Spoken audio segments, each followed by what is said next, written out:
का भाग चौथा है, मतलब आज चौथा दिन हम लोग पढ़ रहे हैं मैथ, जिसमें आज हम लोग नया मॉडल शुरू करेंगे। क्वेश्चन नंबर 1 से शुरू करेंगे। पिछले हम लोग 3 दिन में एक मॉडल कंप्लीट कर चुके हैं और जो चौथा क्लास है आज, इसमें हम लोग VBI सब्जेक्टिव क्वेश्चन का डिस्कशन करेंगे।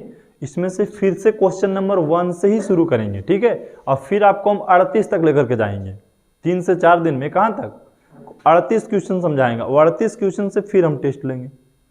आपको हम बता चुके टेस्ट का शेड्यूल ऐसी मैथ में चलेगा। तो फर्स्ट क्वेश्चन आप देखेंगे बेहद इजी है और पहला मॉडल में भी ये प्रश्न आया था। पुनः आप एक बार फिर से समझ लीजिए, ये क्वेश्चन बहुत इंपॉर्टेंट है। इस टाइप के प्रश्न आ जाए तो हम एग्जाम में कैसे बनाएंगे। अभाज्य गुणनखंड विधि द्वारा 6, 8, 22 का मस्सा और लस्सा दोनों निकालना है।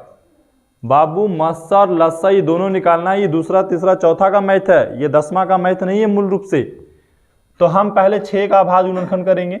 हम 6 को 2 से लगाएंगे तो 3 आएगा। फिर पुनः क्या है 8 है, तो 8 को हम 2 से लगाएंगे तो 4 आएगा। 4 को हम 2 से लगाएंगे तो 2 आएगा। अब ये नहीं कटेगा।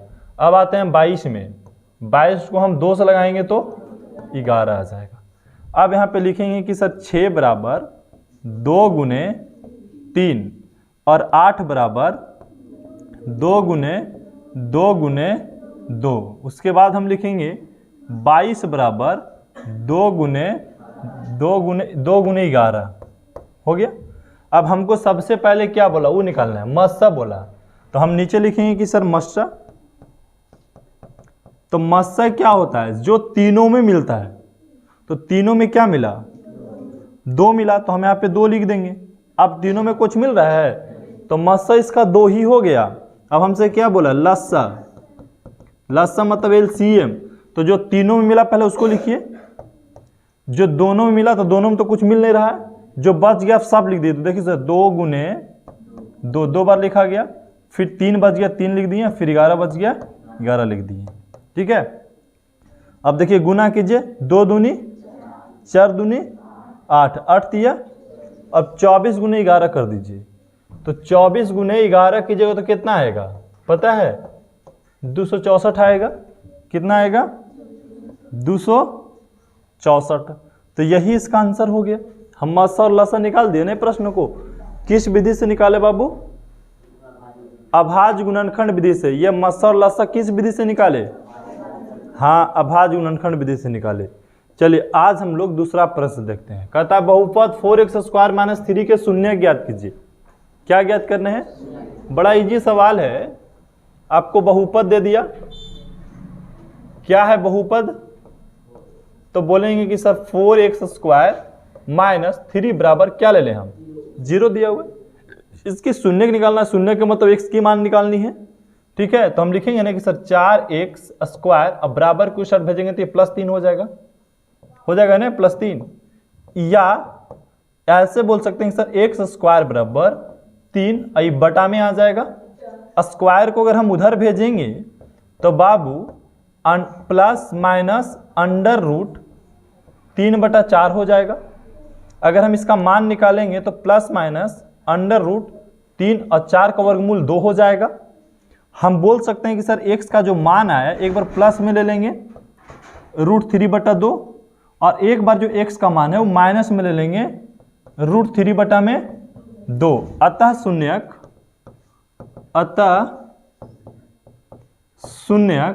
शून्यक मतलब x का मान कितना आ गया, प्लस √3/2 और क्या आ गया, कॉमा दे देते हैं पे, और क्या कॉमा माइनस √3/2। ये क्या पता लग गया, शून्यक पता लग गया। हमको तो शून्यक ही निकालना था, निकाल दिए शून्यक इसमें कंप्लीट। किसी को दिक्कत नहीं। नेक्स्ट सवाल देखिए।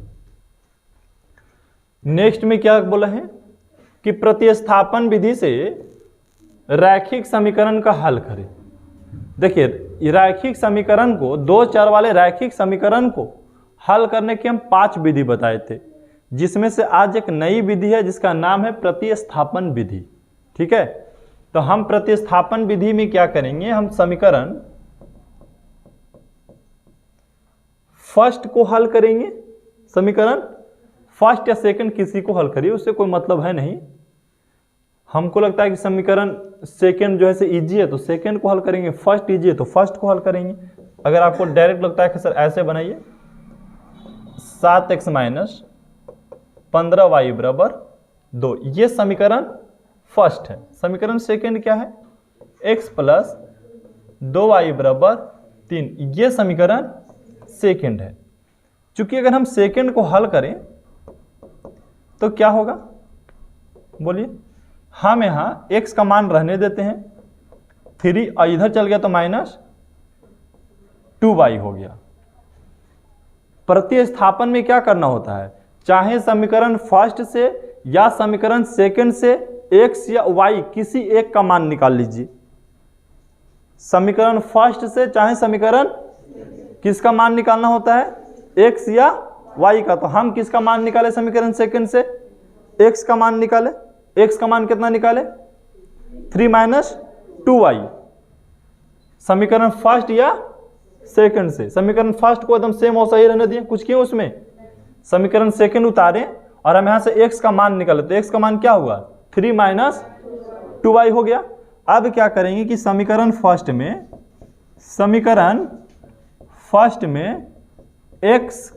x बराबर 3 माइनस 2y रखने पर या प्रतिस्थापन करने पर रखने पर तो समीकरण फर्स्ट कितना है बाबू? 7x माइनस 15y बराबर 2। इक्वेशन ये फर्स्ट हमारा है ना, इक्वेशन फर्स्ट। अब बताइए x का जगह पर कितना रखना है?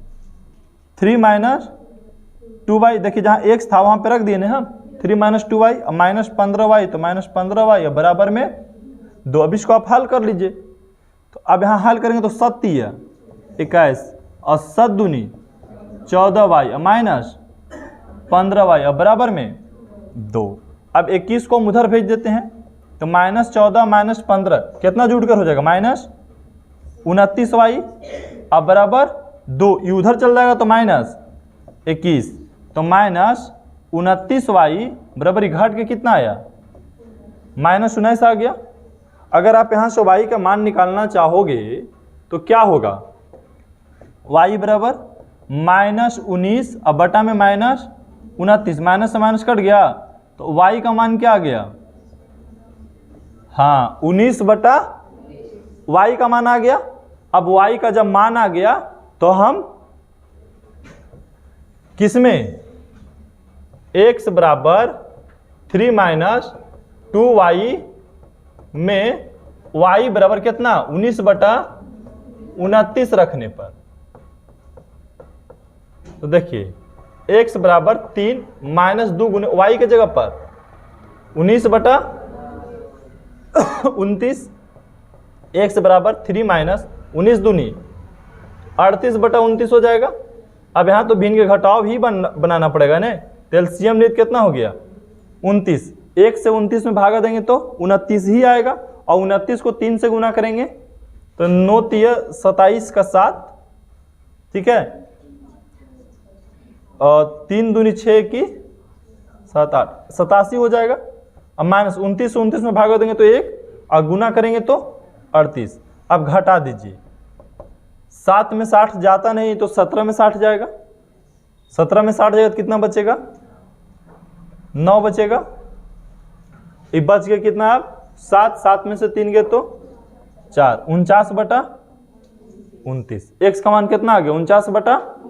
देखिए बाबू ये समीकरण अब फर्स्ट और सेकंड दिया हुआ था, हम पहले एक बार फिर से पुनः समझा दें। ये समीकरण फर्स्ट और सेकंड दे करके आपको कोई विधि से भी हल करने के लिए कह सकता है, प्रतिस्थापन विधि, विलोपन विधि, ब्रजगुणन विधि, ग्राफ विधि। लेकिन अभी आपको कौन विधि कहा? प्रतिस्थापन विधि। तो प्रतिस्थापन में हम क्या करते हैं? कोई एक समीकरण को पकड़ते हैं, उसमें से x या y का मान निकाल लेते हैं और दूसरा समीकरण में ला करके बैठा देते हैं। क्या किए? हम समीकरण सेकंड को पकड़े और कि इससे x का मान निकाले और x का मान किस में लाकर बैठाएं? दूसरा में, जिसमें से निकाले उसमें से नहीं। अगर x का मान, अगर हम पहला को हल करते तो दूसरा में बैठाते, दूसरा के हल किए तो पहला में बैठा दिए ला करके, ठीक है। इसी को घटना को क्या बोलते हैं? प्रतिस्थापन। तो प्रतिस्थापन विधि से x और y का मान निकाले ना, तो लिख देना है कि अतः रैखिक समीकरण युग्म का हल कितना, x बराबर 49/29 और y बराबर 19/29 हो गया यहाँ पे हल। ठीक है, इस आधार पे आप आसानी से हल कर सकते हो। किसी को दिक्कत? नेक्स्ट सवाल बोल रहा है कि यहां पे क्या करना है नेक्स्ट में बाबू 4 नंबर पे कि द्विघात समीकरण 2x² - 7x + 6 = 0 का विवेचक ज्ञात करना है। क्या ज्ञात करना है? मतलब d शॉर्ट में बोलिए तो यहां पे देखिए a का मान कितना हो जाएगा 2, a का मान हो गया, b का मान कितना हो जाएगा -7 और c का मान कितना हो जाएगा 6। a b c ले लिए। अब हमको बोला विवेचक, तो विवेचक का फार्मूला होता है b² - 4ac। b का मान कितना -7 का स्क्वायर कर दे, अब -4 गुण a का मान 2 और c का मान 6। -7 का स्क्वायर करेंगे तो +49 हो जाएगा। और यहां देखिए 4 दूनी 8, 8 छक 48 हो जाएगा। अब 49 में से 48 गया कितना बचा? 1 बचा। तो विवेचक का मान कितना हो गया? 1 हो गया। शॉर्ट में ये बन गया, ठीक है ना। तब विवेचक का मान 1 है।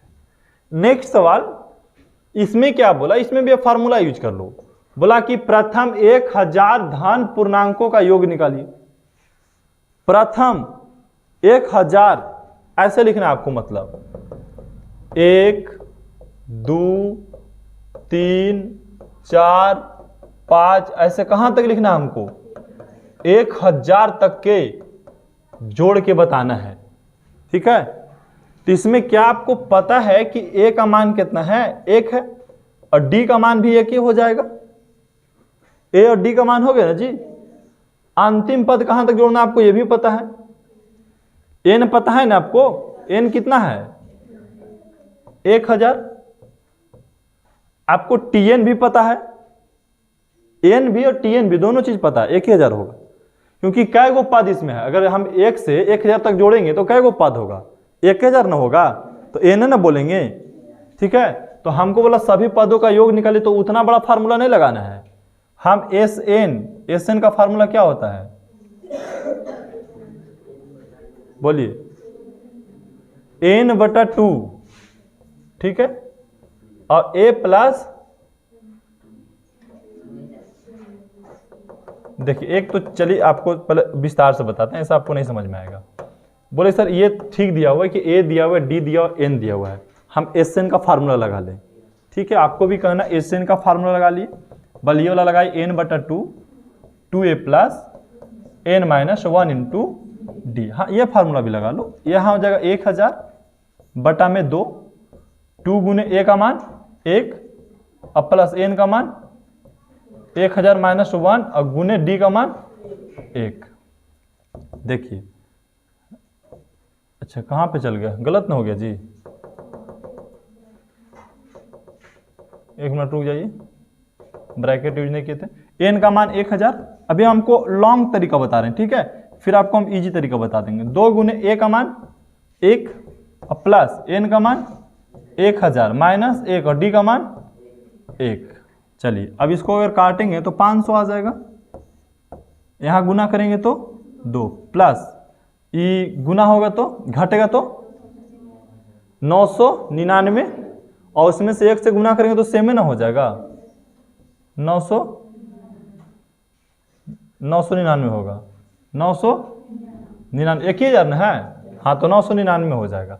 और 999 में हम 2 जोड़ दें तो कितना हो जाएगा 1001। 1001 में 500 से गुना कर देंगे तो बोलिए 1001 में हम कितना से 500 से गुना कर देंगे तो इतना हो जाएगा, हो गया ना। तो 1000 पदों तक के योग आप ऐसे भी निकाल सकते हो, ठीक है। और एक और शॉर्ट फार्मूला क्या है कि लगातार धन पूर्णांकों का योग पूछे तो फार्मूला होता है n इंटू n प्लस 1/2, ठीक है।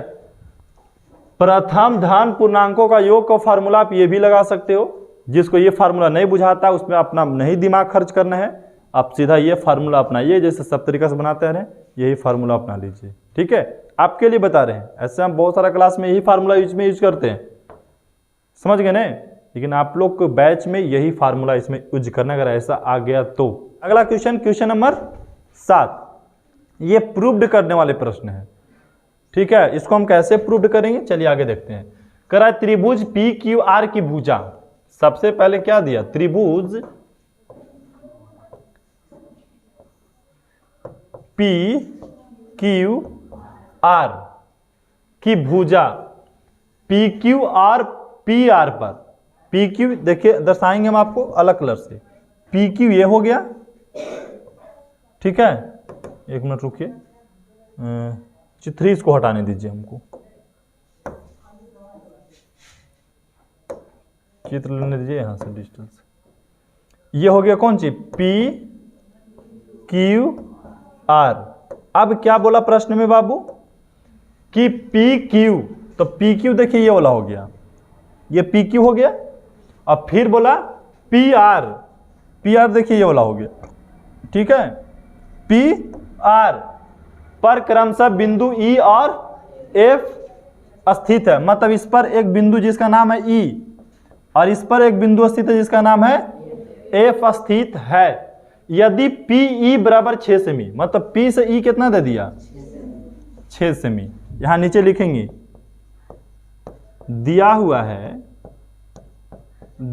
हुआ है पी ई बराबर 6 सेमी। आगे चलते हैं, क्यू ई बराबर, क्यू से ई बराबर कितना, 6.6 सेमी। यहां लिखेंगे क्यू ई बराबर 6.6 सेमी। आगे चलते हैं, पी एफ बराबर 9, पी से एफ कितना, 9 सेमी। तो यहां लिखेंगे पी एफ बराबर 9 सेमी। आगे चलते हैं, तथा आर एफ बराबर 9.9, आर एफ बराबर 9.9 सेमी हो गया है। तो सिद्ध कीजिए कि, सिद्ध करना है, ये आपको दिया हुआ है, हमको सिद्ध क्या करना है, सिद्ध करना है कि कौन चीज, ई एफ समांतर क्यू आर। इसका मतलब है कि एक लाइनिंग है ये जिसका नाम है ई एफ, ई एफ ये ना हुआ जो अभी खींचे, फिर से एक बार देख लो पीला से, ई एफ है और ये कौन है, क्यू आर। इसके समांतर ये है, आपको यही सिद्ध करके दिखाना है। चलिए, ये तो हम जो दिया उसको लिख दिए। अब हम लोग को फार्मूला पता है आधारभूत पे आधारित, क्या हो जाएगा, पीई बटा में, पीई बटा में कौन सी, क्यू ई, पीई बटा क्यू ई। तो पीई का मान कितना दिया हो बाबू, पीई का मान 6 सेमी और इसका मान 6.6 सेमी। सेमी से सेमी खत्म, 6 से भागा दीजिएगा नीचे कितना मरतबे कटेगा पता है, 6 से भागा दीजिएगा तो 1.1 मरतबे कटेगा, देख लेना भागा दे करके। ठीक है, मैं काट नहीं रहे हैं, इसको भागा दीजिएगा नीचे तो कितना मरतबे कटेगा, 1/1.1। है बात समझ में। इसी प्रकार से हम दूसरा को काटेंगे, यहाँ पे जगह नहीं हो रहा इसलिए हम इधर काट के लिखेंगे। ठीक है, यहाँ पे लिख रहे हैं बगल में। चलिए बोलिए, दूसरा कौन है, पी एफ बटा में आर एफ, तो इसका मान है 9 सेमी और इसका मान है 9.9 सेमी। सेमी से सेमी खत्म, 9 से भागा दिए कितना मरतबा, 1/1.1 आ जाएगा। इसका मतलब है कि सर ये दोनों आपस में बराबर हो गया। बराबर कहने का मतलब कि पीई बटा क्यू ई बराबर कौन, पीएफ बटा आरएफ। और जब ये दोनों बराबर हो गया तो ये जो रेखा है मतलब ई एफ क्यू आर समांतर होगा। अतः कौन, ई एफ समांतर कौन, क्यू आर। ये कब होगा समांतर? जब ये दोनों आपस में बराबर हो जाएंगे तब ये समांतर होगा, और जब बराबर नहीं होगा तो ये दोनों समांतर नहीं होगा। बात है समझ में? चलिए नेक्स्ट सवाल, क्वेश्चन नंबर 8वां, उसी पे आधारित। बोला ने प्रश्न में कि ए बी सी एक त्रिभुज है जिसमें कौन, बढ़िया से देखो, पी क्यू समांतर, पी क्यू देखो ये है बाबू, पी क्यू समांतर बी सी, मतलब ये दोनों समांतर है। इसका मतलब ये दोनों जब समांतर है तो ये और ये आपस में बराबर होंगे। अभी हम लोग पढ़े ना कि जब ये बराबर होगा तब ये समांतर होगा, जब ये बराबर होगा तो ये, जब ये समांतर होगा तो इसका मतलब ये बराबर होना चाहिए। अरे बात समझ में? हम लोग पिछला प्रश्न में क्या देखें कि सर बराबर होगा तो समांतर होगा, अब समांतर है तो बराबर होगा। तो हम यहां लिखेंगे क्या क्या हमको दिया हुआ है, दिया हुआ है, क्या दिया हुआ है, ए पी बराबर 8, सेमी में कुछ नहीं है, फिर बी पी बराबर 4, इधर से आएंगे तो ए क्यू बराबर 3x और सी क्यू x प्लस 2। अब बोला ना यहां पे कि पी क्यू समांतर बी सी, ये दोनों समांतर है। जब ये दोनों समांतर है तो बोलेंगे सर ए पी बटा बी पी बराबर ए क्यू बटा सी क्यू, ये दोनों बराबर हो जाएंगे। ये जब दोनों समांतर है, ये दोनों क्या है, समांतर है, तो ये दोनों क्या हो जाएंगे, बराबर हो जाएगा। तो एपी का मान कितना है, 8 बटा में 4, इसका मान 3x और इसका मान x प्लस 2, सबका मान रख दिए।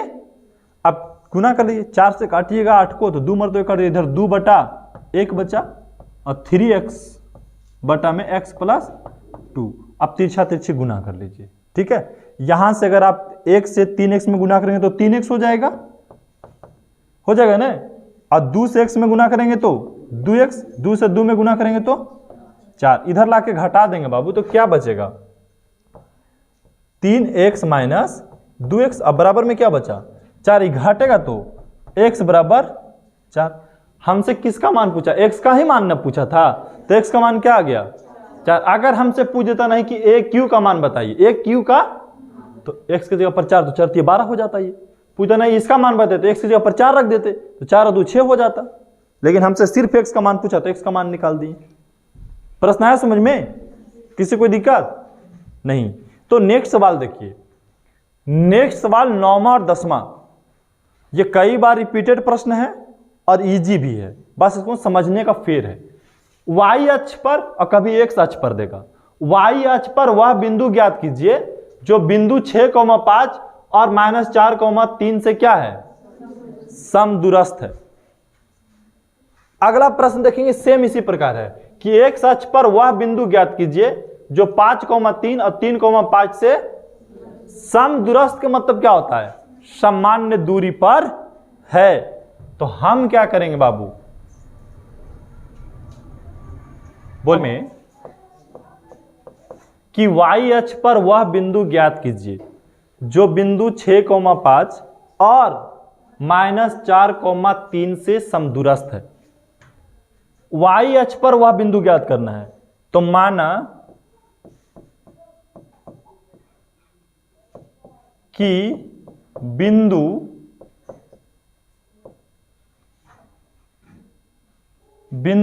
P का निर्देशांक, इसको हम P मान लेते हैं,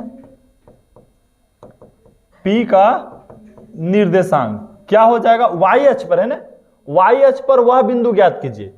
तो हम वह बिंदु को माने कि माना कि बिंदु P का निर्देशांक क्या हो जाएगा 0,y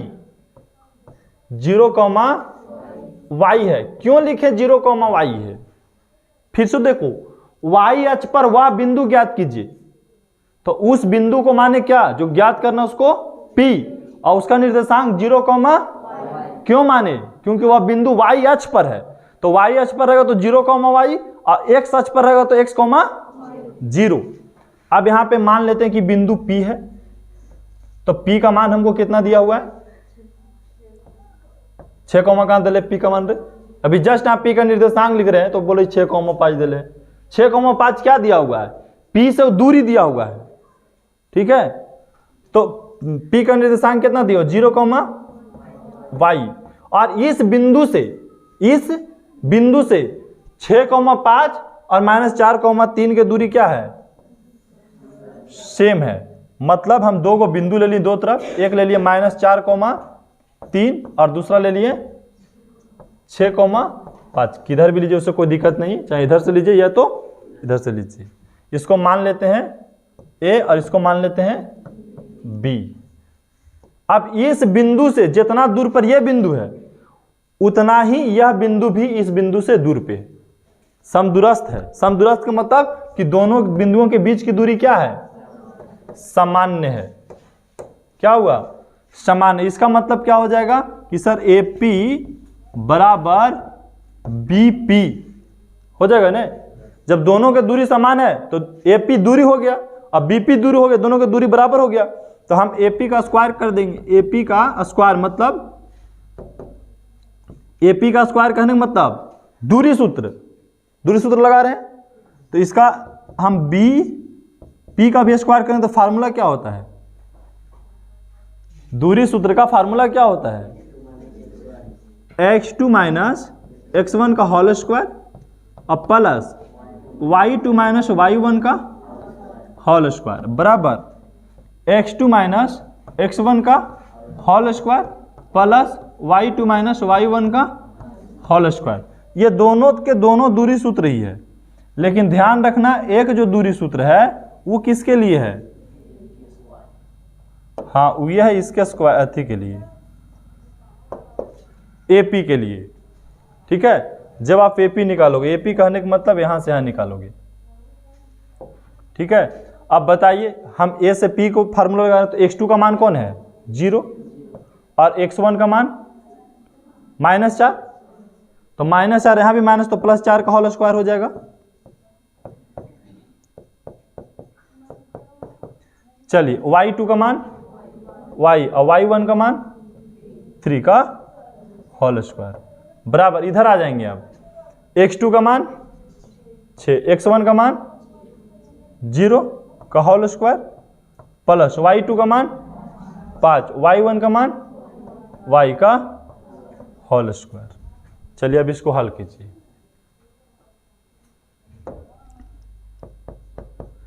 जीरो और 4 के जोड़ेंगे तो 4 ही का स्क्वायर हो जाएगा प्लस a - b का होल स्क्वायर पे इसको तोड़ देंगे तो a square plus b square हो गया नहीं, -2ab 2a और b, यही ना फार्मूला होता है बराबर 6 में से 0 जाएगा तो 6 ही बचेगा, उसका स्क्वायर कर देंगे और इसको a - b का होल स्क्वायर पर तो a square plus b square -2ab 2a और b।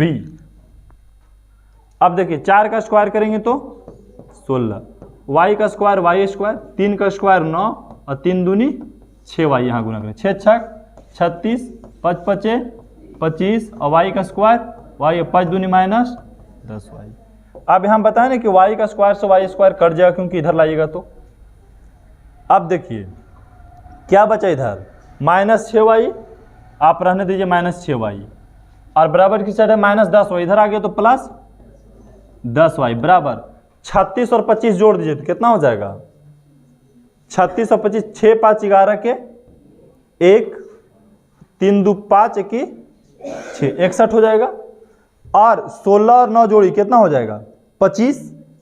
16 और 9 25 बराबर की उछट जाएगा तो -25 हो जाएगा।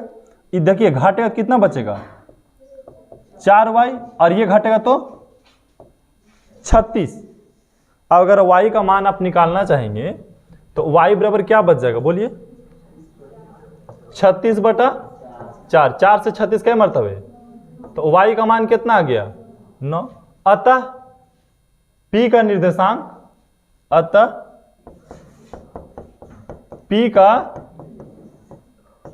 निर्देशांक कितना हो जाएगा?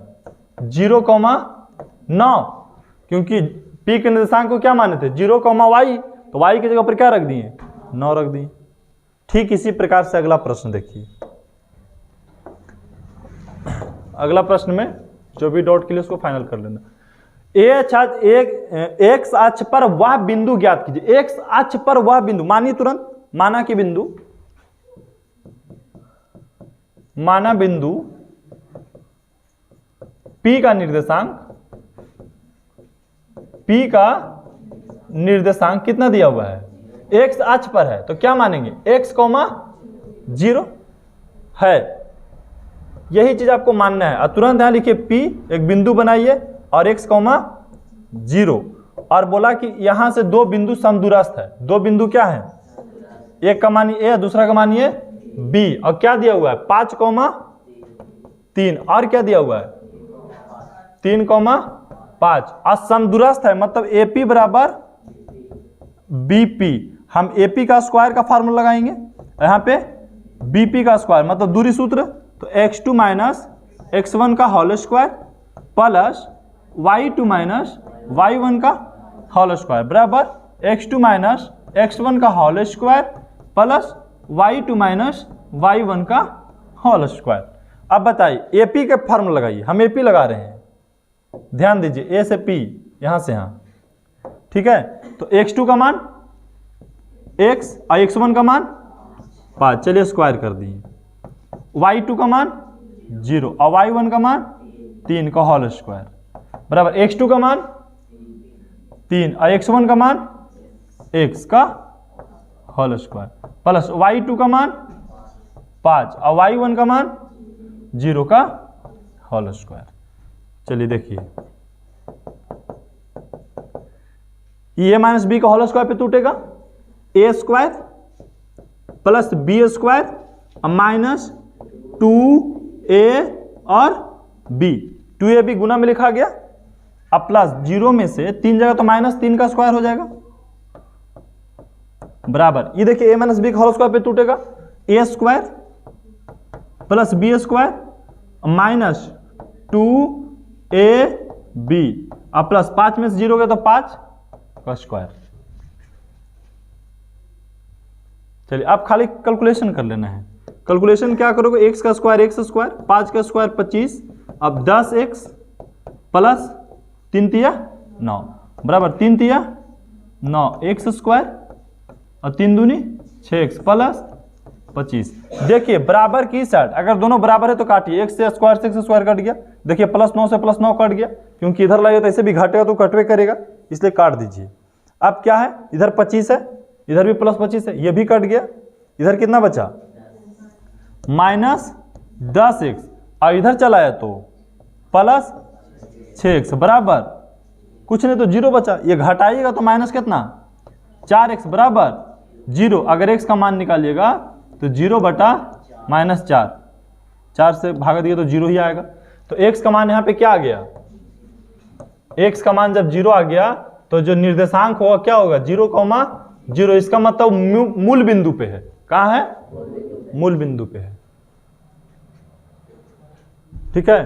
देख दिए अतः P का निर्देशांक 0, 0, अर्थात जो ये बिंदु जो हम ज्ञात करना चाह रहे हैं वो कहाँ है, मूल बिंदु पे है, ठीक है। तो इस आधार पे सारे प्रश्नों को आप बना सकते हैं।